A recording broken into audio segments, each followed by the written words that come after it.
Hey,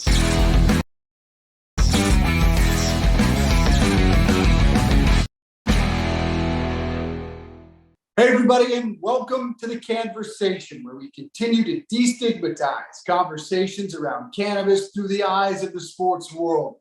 To set the record straight, and we hope have a little fun along the way. I'm your host, Dave Briggs, former CNN, NBC Sports, and Fox News anchor, and a host at Turner Sports. Joined by my co-host on this adventure, Amani Toomer, the Giants' all-time leading receiver. We've had 3 Hall of Famers on this program today, and tonight makes it 4.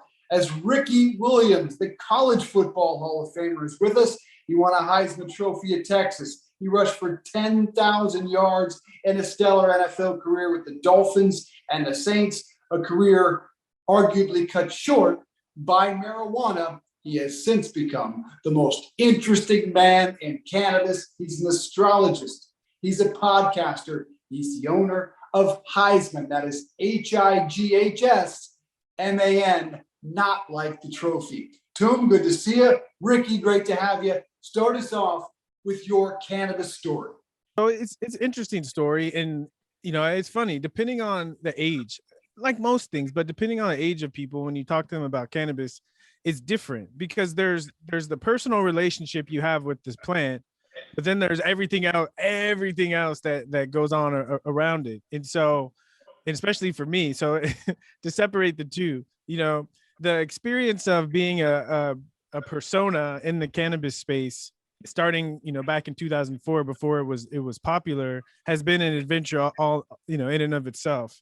But my favorite thing about it is before all of this happened, okay, I'd be out somewhere, somebody would see me and they come up to me and they want a picture, an autograph, and we're talking football, okay? Post-retirement, people come up to me, okay, yes, we might talk football, but usually, you want to go back to the car or I got something for you. But I'm joking, but seriously though, the depth of the conversation and what we talked about became so much more interesting. And even me as a human being, I became so much more interesting through that process. And even I'd say the same thing about my relationship with the plant is, again, because of the outside stuff. When I first started smoking, it was kind of because I was living in Southern California and I was a big Bob Marley fan. And so my friends just assumed that I smoked already, but I didn't. And so I remember smoking my first time, went to Ben Kotnick's house at lunch, pulled out this big old bong. And then, I was trying to play it cool, but like everyone else, coughed my lungs out. And after lunch, I had physics. And I remember sitting in physics class thinking, I don't understand why people do this. I'm sitting in class and I don't get it. Okay. And then go to college, and my roommate in college, another running back, he's a big smoker. And so we'd have guys over his dorm room on Fridays. And I was young trying to fit in. So I would hit it a couple of times. And I started to notice, I feel more loose and I have fun with the guys. But it wasn't until my senior year, had a couple rough games, had a bad breakup with my girlfriend. And my friend was just like, you need to chill. Because I wasn't sleeping. I was obsessing. And I remember I took a couple of hits, and that was the first night I slept through the night, and I actually got perspective. I started looking at things differently. And that was really the first time that I had that kind of experience about, okay, I get it. I get it now. And then as I hold on, I'm almost done. As I kept going through life, it just kept building on that. And as my life started to unfold and I started to take my spiritual life more serious, I started to get it, and I started to make more connections. And it's become a big part of what I think I'm here on this earth to do. Is not directly related to cannabis, but opening people's minds. I believe you left out a key detail, and I don't mean to interrupt you, but I think it was a girl that started your relationship with cannabis, and I believe it was a particular Texas quarterback. Yeah, Major and Julie. Yeah. So fill us in on that part of the story. Well, I'm not going to get into the details because last time Shannon Sharp got me talking about the details. I got a nasty LinkedIn message from Julie. So I'm not gonna go into the details, but I just will say, anyone who's ever like been in a relationship, right? Like where they actually love somebody and then things don't go well, right? Regardless of the details, it just doesn't feel good. You just feel like your heart is like out. You can't think straight. You're just a wreck. Right. And And then imagine, you know, I was running for the Heisman Trophy. So externally, everything was great. But internally, I had, you know, the guy that was turning around, handing me the ball was like sleeping next to my girlfriend for the past 2 years. And I, and on a daily basis, I have a reputation for being the cool, calm, and collected guy, but that took it. It took it a lot for me to get through that season. That was Major Applewhite? Yes. Damn, Well, if you Google him, you'll see his wife. You'll see Major and Julie Applewhite. It's Oh, wait, he married her? Or wait. Yeah, they're married still. Oh, my mind is blown now. Okay. Wow. I didn't hear the end of that story. Yeah, it comes full circle. Full circle. Wait, so the first year you really started getting into cannabis was the year you won the Heisman Trophy? Yeah. It's a funny story, but it's actually true. And I think it really speaks to what cannabis can do. So we played Kansas State. I think I had like 13 carries for 42 yards. And this is the week I found out about Julian Major. And so I was thinking, okay, I'm out of the Heisman race and like this, I got to see this every day. And I got home and I just was beating myself up. And again, I smoked a little bit, went to Blockbuster because you know what Blockbuster was. Went to Blockbuster and I rented Blazing Saddles. Okay. I went home and I just I laughed it all out. Got some perspective, got a good night's sleep. Next 2 weeks, back-to-back 300-yard games. I was back in the Heisman race. I mean, Julie stayed with Major, but at least the football stuff started to get better. Hey, man. I like that is unbelievable. You made out well in that deal. When people, I mean, in terms of what you're trying to do, if you're trying to dispel the stigma of cannabis, you could say, well, the first year, I smoked it, I actually won the Heisman. So, I mean, It can't be that bad. Stoners aren't all that bad, right? Exactly. My favorite stoners are the ones that are ambitious in life, because to me, what I've realized, you got to have that balance in life. You got to have that balance of a rich inner life, and you got to have that balance of the grit to go make something of it in the outer world. And I think depending on where you are, some people are too much in the inner. And I would tell those people, maybe you should slow down a little bit, and some people are too much on the outer. And I say, hey, you need to chill, right? We gotta find that balance. Did you ever smoke pregame? No, I smoked once. Once I smoked before practice. And I was playing up in Canada, and I broke my arm when I was up there. So I missed a bunch of time. And I was rehabbing, and I was probably 2 weeks away from coming back to practice, and it started raining, and our practice facility was outside. So we had to drive like an hour to an indoor facility.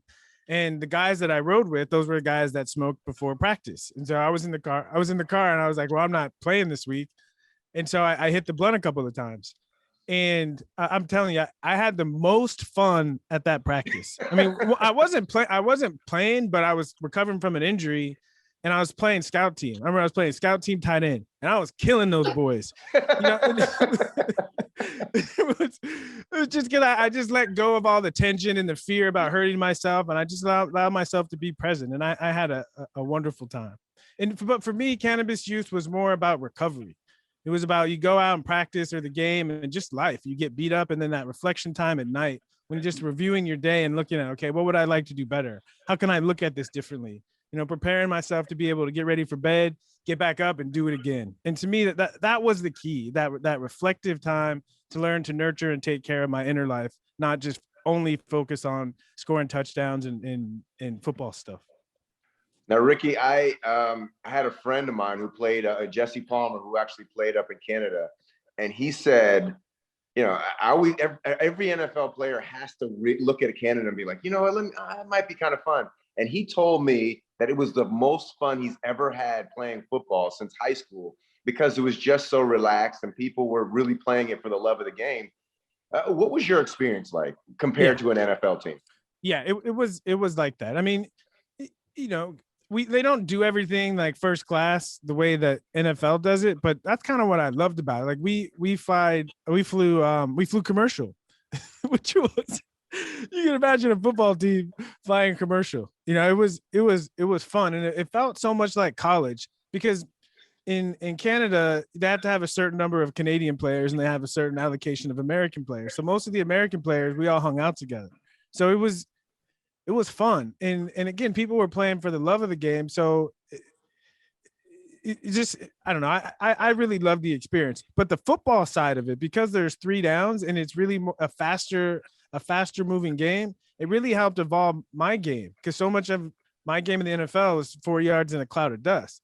But up there, that doesn't work. You know, if you're getting 4 yards, they're throwing the ball on 2nd down. And so it really helped me open up my game to be more of a big play running back.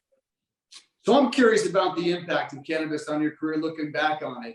1, would you have won the Heisman without cannabis? 2, if it weren't for cannabis, would you be in the Hall of Fame? Ricky, I forgot how damn good you were in the NFL until Amani and I were talking earlier today, and I'm watching highlights and I'm going, he went for 1,800 yards and 16 touchdowns. So I hate to get back to those same 2 questions.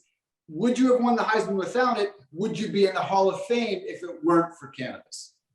Yeah, these are interesting questions. Who knows?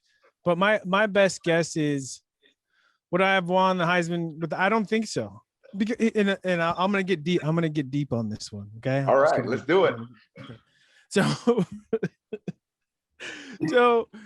So I feel like now, right, launching this brand, because it's more than just a brand. It stands for being yourself and doing it your own way, believing in yourself. Okay. And so for me, I think what makes this significant, that I'm launching this brand, okay, is that I had to have the kind of story that I had. Otherwise, people are not going to take it so seriously. And again, to me, the irony of this is, one of the things I was most ashamed of ever, people finding out that I smoked. So afraid that when it became public, I thought my life was over. And then I leaned into it. I said, I'm not going to let other people define me. You know, this is my relationship with cannabis. I'm going to explore it and see what happens. I don't have to go the same path that the coaches said I need to be a loser. I can tell a different story. And so now launching Highsman has nothing to do with the trophy. It really has to do about being your best self, and realizing to be your best self, you have to trust your heart. You can't find the answers out there. And if you do, things work out in the end. And I think we need more of these stories. Yeah, you talking about your brand, Highsman. I got the shirt and the hat. Thank you for that. I appreciate it. I'm gonna be rocking it this week in Vegas. But tell us some of the struggles that you had, because I mean, I'm a young entrepreneur trying to get in the cannabis game, just like you. I think a lot of more of people of color need to be in it, because this is a great opportunity, and we've bared the brunt of a lot of the criminal justice system being prosecuted for minor possessions, getting into the system and losing the opportunity to really be ingrained in this society. So what were some of the struggles that you had, and what are you most proud of about being in this business? Yeah, it's a great question, because there's been a lot more struggles than there have been positive things.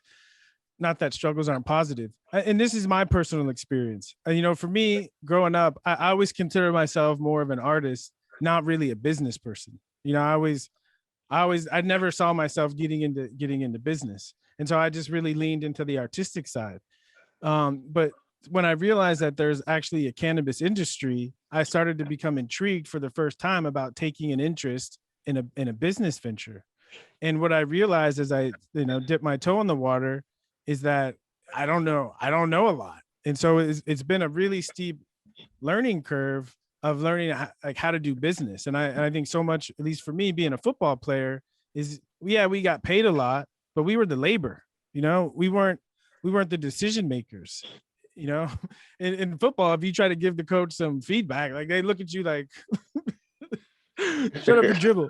No, but so really taking on a different form of leadership, like leading with my ideas, leading with my mind. That's been difficult. And then we learned football, but learning this business game, some of the rules are kind of the same, but they're also very different. And I think that the biggest challenge is like raising money, because especially for us, being on the side where everyone is always coming to us asking for money, and our attitudes about it, when you're trying to build a business and create something more and invite people in, a big part of it is going out to raise money. in, you know, being confident enough in your idea, right? It's one thing to be confident enough in your athletic ability when you've done it again, but doing something different and something new, being confident enough in yourself, and then trying to inspire confidence in other people enough to support your vision. So, you know, and then you mentioned it earlier, like I'm the boss, so I'm the one that sets the schedule. I'm the one that's creating the game plan, right? That's me now, and really embracing that maturity. Tell me about the brand. I know I saw that there's pregame, halftime, postgame. Tell me a little bit more about the brand and where can I buy it? How can I smoke it? Yeah. So again, it's a lifestyle brand, and we're launching with merch. Got my Highsman sweater on. We're launching with merch, and we're launching with eighths flower, and we're launching in California. So at least for the next couple of months, you got to be in California. But soon we're going to be in Oregon, and soon we're going to be in Nevada. And the idea is really to be one of the first national brands. And I think we have a good shot at it because, you know, so much, and I mentioned this earlier, so much of the past has been separating cannabis and sports. And now we're at a time where it's not even bringing them together, because they've always been together. It's just been in the shadows. And I think bringing it out in front. So instead of punishing these people we respect and honor who use cannabis, maybe we should start asking them, hey, I'm inspired by what you do. What are you using cannabis for? How do you use it? And I think these are more interesting, empowering conversations. And that's what it's about. And so I'm doing cannabis my way. So this idea of cannabis, sativa, indica, you know, mixing cannabis and sports, we translated it to pregame. That's a sativa, get your mind right, you know, halftime, and I get through the day, and then postgame when it's time to chill and relax. So I got to ask you, what do you prefer to do? Do you prefer the pregame? Do you prefer the halftime? Are you a sativa guy? Are you an indica guy? Are you a hybrid? I'm a pregame guy, you know, but it's funny. So, you know, as cannabis becomes more mainstream and more sophisticated, I think the value is we get to start having these kinds of conversations. Because what I notice is, you know, everyone's different, right? Everyone's different, and our moods are constantly changing. And so with something like cannabis, which is a mind altering substance, okay, it's important to be aware of what your mindset is. So if I'm already anxious, you know, I have a big call or a pitch and I smoke a sativa, my mind starts going crazy. Okay. Then I might hit the halftime, right? Halftime, you're going crazy. You get to calm down, take a couple of deep breaths at halftime and get your mind right. Okay. But if my mind is going crazy and I need to calm down, you know, I'm going to look for the post game. I need to relax a little bit. But my main go-to is the pregame. You know, I'm a Gemini. So I'm a mental guy. And so I like to get the mind going and keep it moving and feeding that kind of creativity that sativas can. Amani's really, you know, I don't think ever, Ricky, gotten him to smoke. I think are you still strictly an edible guy, Amani? No, I have some neighbors that definitely are pushing me down the path a little bit. But like I told, like I don't know if Ricky knows, but I'm very, very late to the game. I first started smoking maybe 3 years ago. So what was that like? Well, it was a thing because like I got into business and I started investing in a couple of companies, and then I figured it was coming to Jersey, so I wanted to get more involved. And then I'm thinking, you know, and then I did the research on why it was actually, you know, the prohibition actually started. And I read about Harry Anslinger, and I'm like, this is crazy. And then you read about all the stuff, and you're like, wait a minute, like this isn't that bad for you, really? And then, you know, I started taking CBD. And CBD helped me so well with my with my injuries and stuff that I had. Then I was like, well, if CBD is good, this got to be really good. So then I tried this other stuff, and it's been great, man. And I feel like I've been cheated. I feel like I've been lied to the majority of my life about this plant. And getting into the business part is super exciting because we're getting it on the ground floor or close thereof. And we have an opportunity to really put people of color in an industry that we've been kicked out of, that, you know, all these other industries, you know, the prohibition that I had. My uncle used to, my grandfather had, you know, was a bootlegger. So, you know, he had a Packard, he would drive his car really fast, all that stuff. We don't have no NASCAR representation, you know what I mean? Like, it's one of these things where I feel like I need to get into it. I'm not going to be And so now I'm trying it, and I still not very. I know about the edibles, and I know about the vape pens, but it's still there's a learning curve that I need to do in terms of learning what I actually like, because I just don't trust a lot of stuff. Yeah. So I need to get some. You need to send me some Highsman so I can get some quality stuff that I can trust. For sure. And next time you're out in California, we got to get together and chop it up, because I think, to me, that's where the real value is, are these kinds of conversations that we've been forbidden from having for such a long time. And a big part of what we're doing with the Highsman brand is creating a safe space for people to tell their stories. Well, I will tell you, Ricky, I am a former and yet a current national news anchor. And a lot of people said, you better stop doing that show or you're going to lose your job. And I said, I'm going to take my chances. And I haven't lost my job yet. So that tells you, I think the stigma is beginning to turn at least a little bit. I feel good about where we are in terms of the momentum. You mentioned that you're a Gemini, and I have to ask about this astrology because I know nothing about it. But what really sent you down that road? And like, I'm a Libra. What does that mean? Should I invest in what that means? And what are you, Amani? What's your sign? I'm a Virgo. Toom is a Virgo. So should that tell us something about ourselves? Well, here's the thing, right? To me, and when I found astrology, I was lost.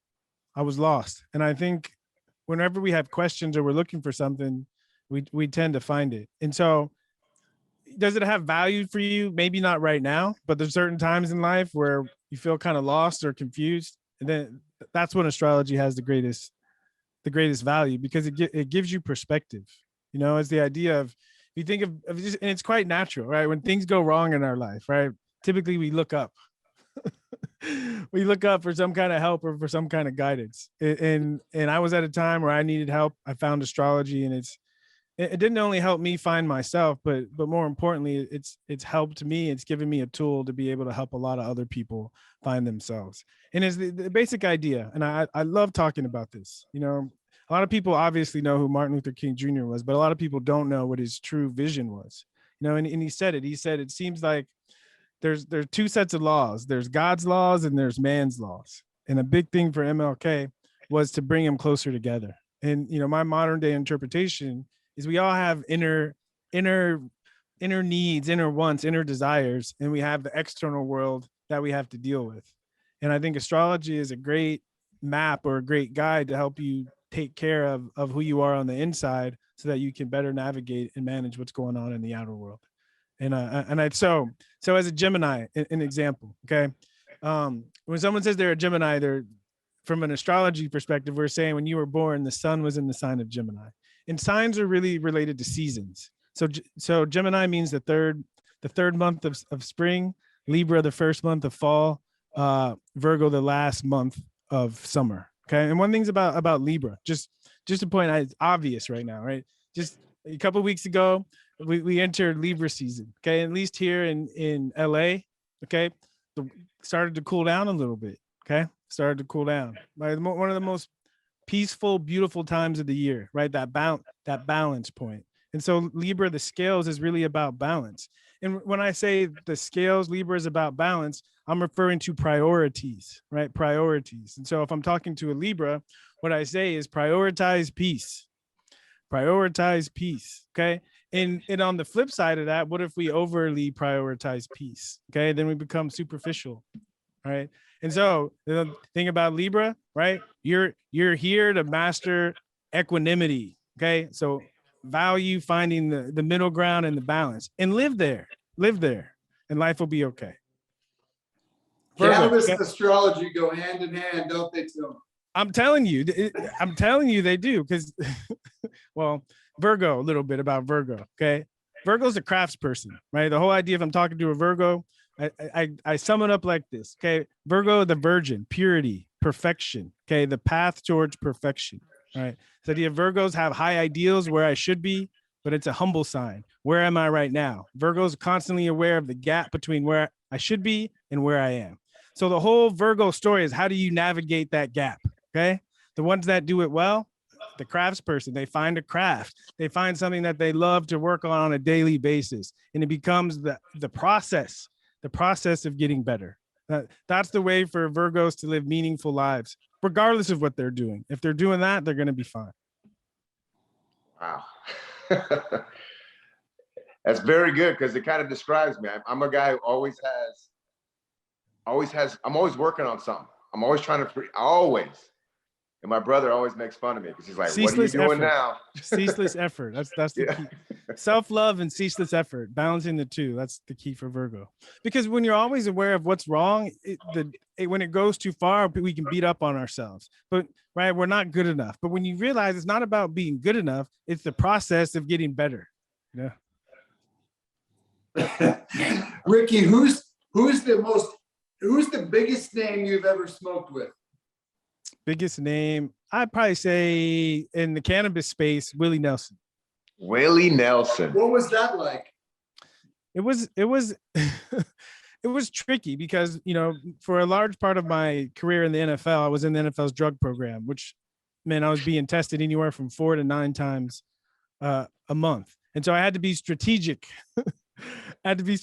So it was when the Super Bowl was in 2004, 2005. Super Bowl was in Houston, and Willie was performing at an event. And I went into his bus after the event, and I was like, could be drug tested tomorrow, but this is a once in a lifetime experience. So I did it. And instead of being tested, I booked a flight to Australia so they couldn't test me. And so I made it, and it was a wonderful experience. Again, because something about when you smoke with someone, it's like the walls drop and you can be more real. And sitting on that bus, hearing Willie tell stories, a once in a lifetime experience. I thought you might say you've smoked with a current player. Have you? And how many current players do you think smoke? Because Calvin Johnson, Megatron, who I'm sure you know, he told me he thinks 3/4 of the league smokes.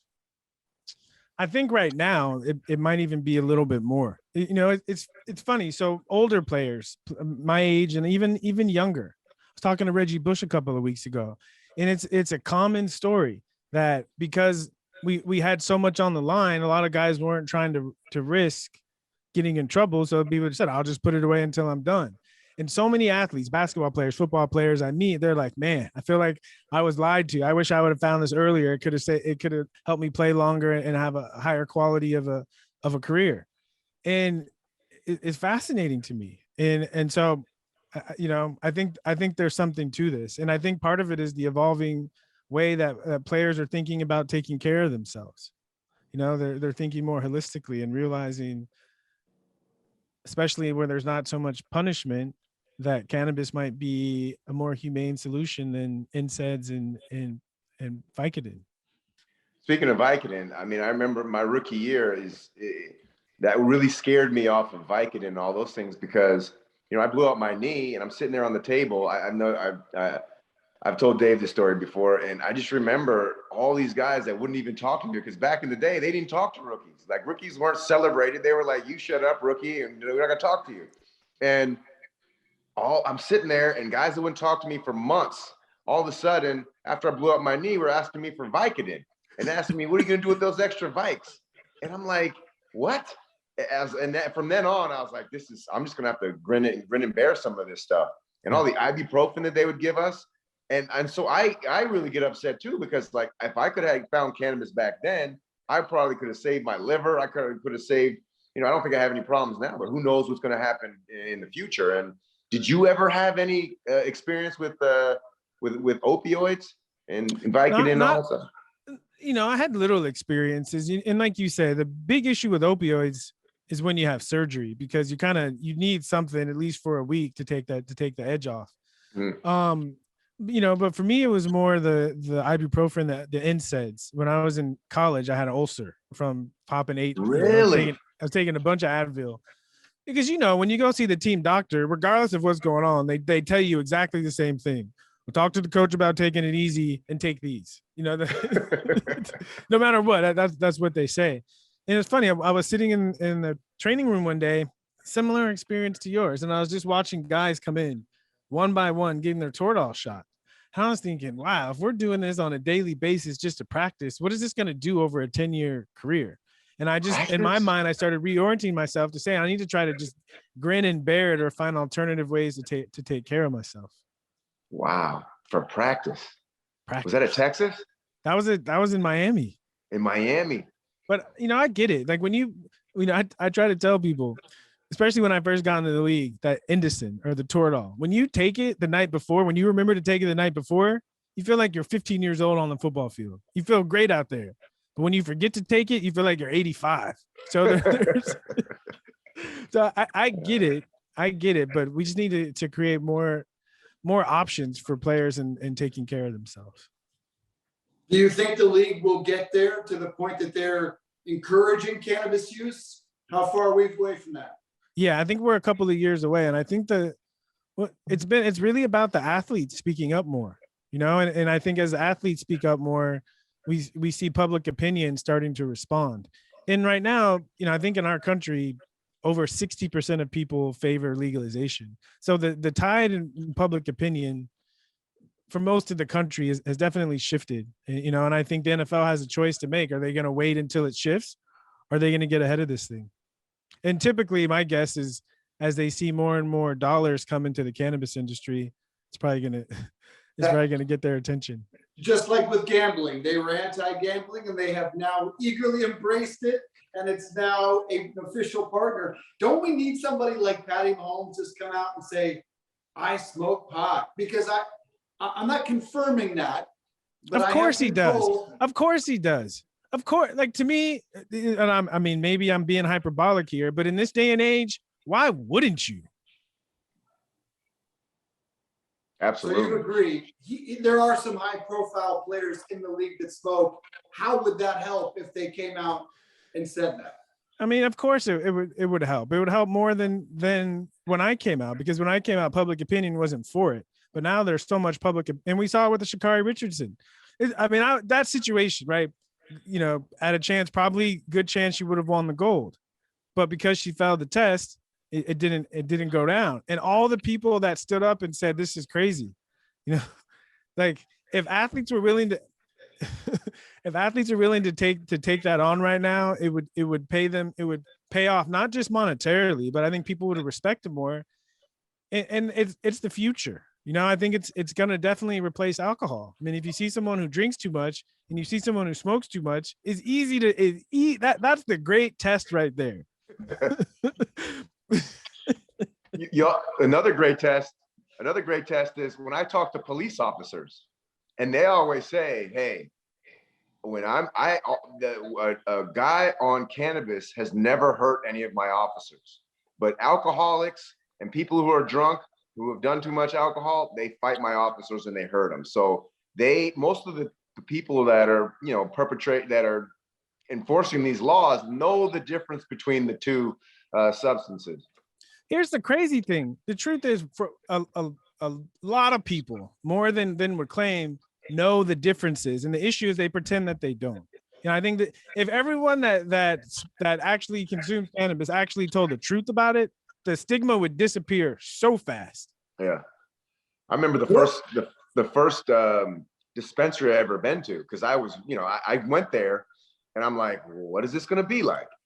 And to see everybody coming together, it was like a grocery store. Everybody needs food. And there was so many different people coming in there.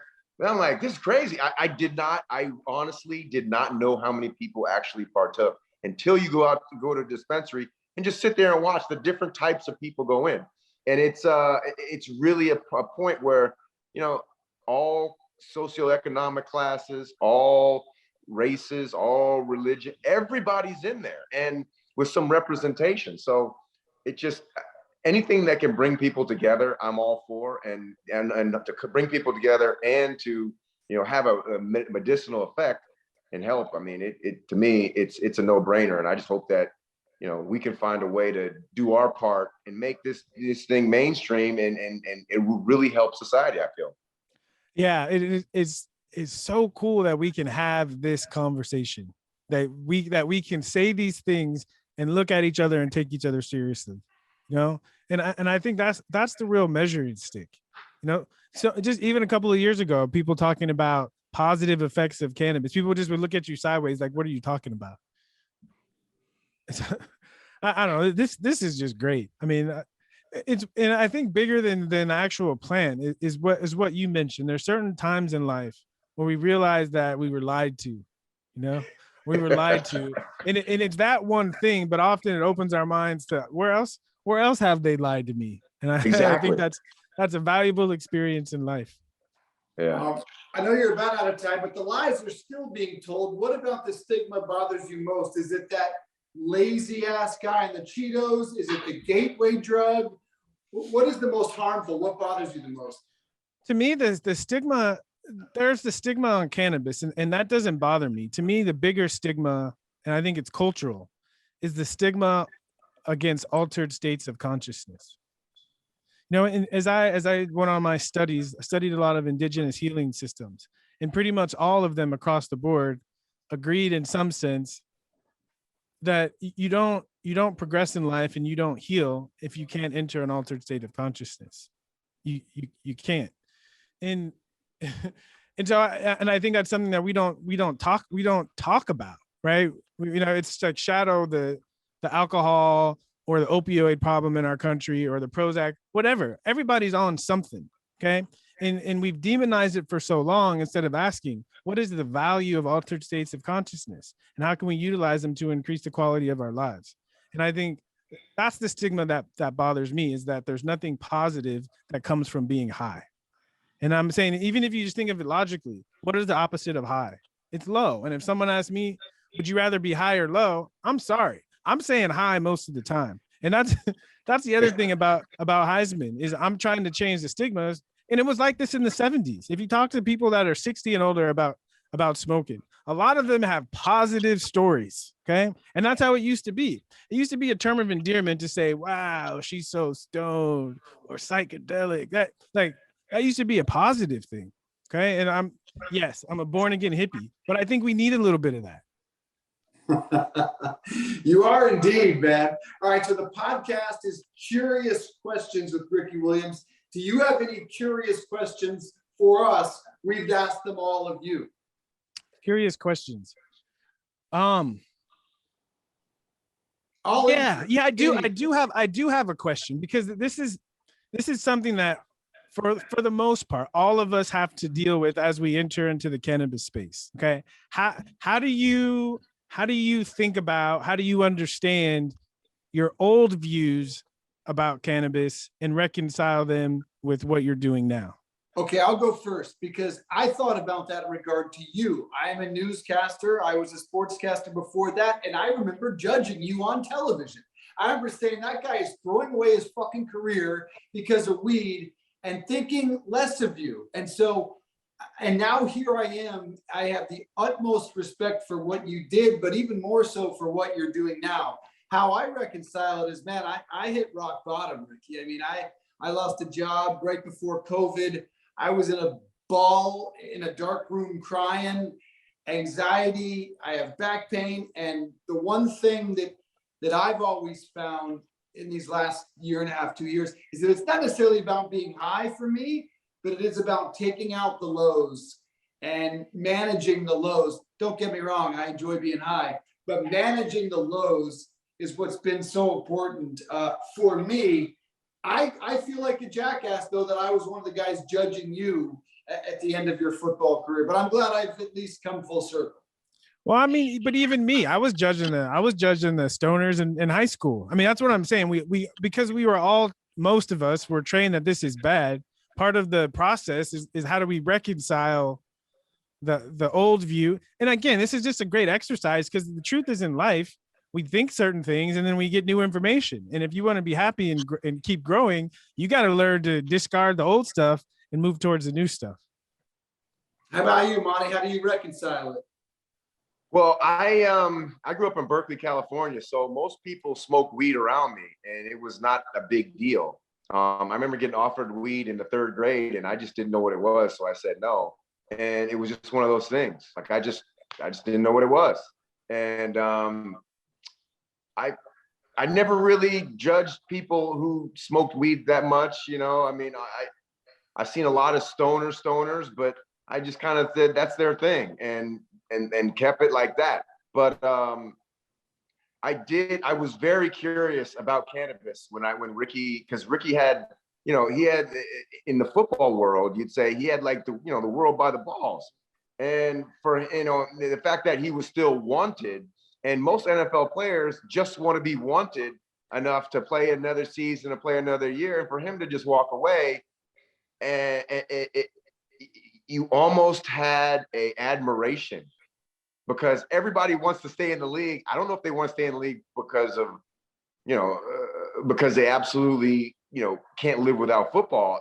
Though most people are scared of being a regular person and not being in the league anymore, because, the whole thing they tell us is, football players die 2 times, right? They die when their last day in the NFL, and then they die when they die.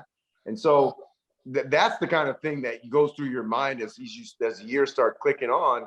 And for somebody just to walk away, and I think it's healthy to let players know that there's other, there's a life after football. And I remember after I got done playing, I was like, man, I probably, this isn't bad at all. This isn't bad at all. Life is great, and you get to grow in so many more areas. So I never looked down on anybody who smoked a lot of weed, because it was basically, Berkeley. Yeah. Berkeley. Yeah.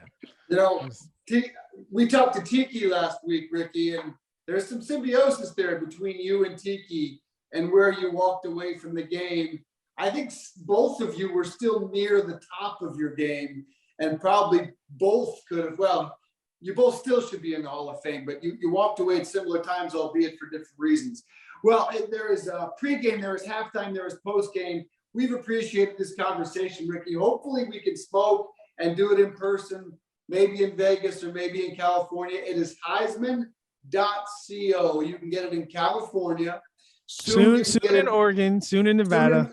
Soon in Oregon and Nevada. But even if you can't get it, you can still get the gear on the website, right? Still get the gear. Yep. Yeah, we got to talk, Ricky. I'm in with some dispensaries in Jersey that might want to run some Heisman. So yeah, we've had meetings. We got to meet in Vegas. Yeah, we've had meetings with people in Jersey. This is fun. As we move into each of the legal states. Mm-hmm. I'm excited about growing with this business. Thank you guys for having me. This was an amazing conversation. We enjoyed it, man. Can't wait for you guys to be out east in our dispensaries, but look forward to hanging out with you sometime in the near future. Highsman.co, and that is HIGHS, not like the trophy. Highsman. High like high. Exactly. High like high. Thank you, Ricky.